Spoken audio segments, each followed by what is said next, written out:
Jadi berarti kita nggak bisa serta-merta memvonis, wah ini salah, nggak bisa. Nggak bisa. Ilmu nggak ada yang salah. Iya.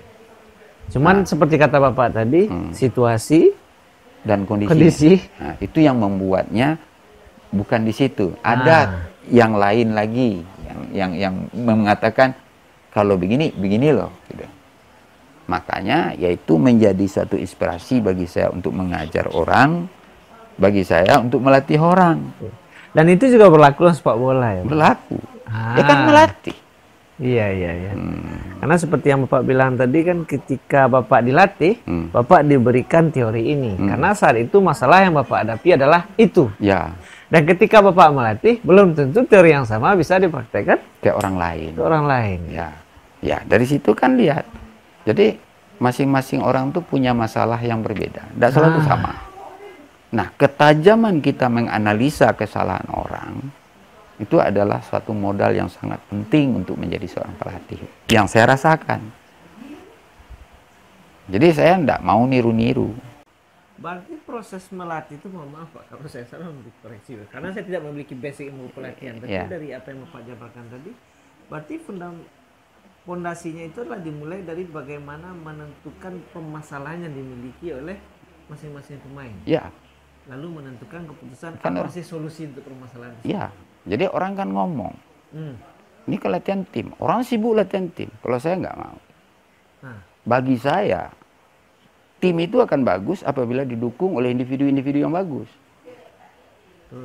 Sebab kita berbicara sistem kan. Sistem itu kan merupakan suatu unit yang kohesif. Kesatuan beberapa unsur ya Pak ya. Ya kan itu. Dan terdiri dari sub-sub sistem. Satu saja sub itu tidak jalan, buyar dia.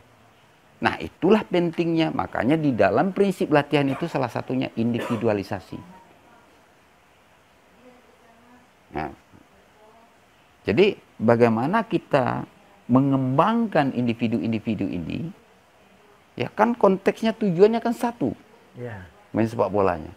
Cuma nanti setelah mereka memahami prinsip-prinsip daripada bermain sepak bola itu sendiri, prinsip menyerang, prinsip bertahan, prinsip transisi, prinsip menyerang dengan jumlah yang sama, dengan jumlah yang kurang, dengan jumlah yang... Itulah situasi sepak bola.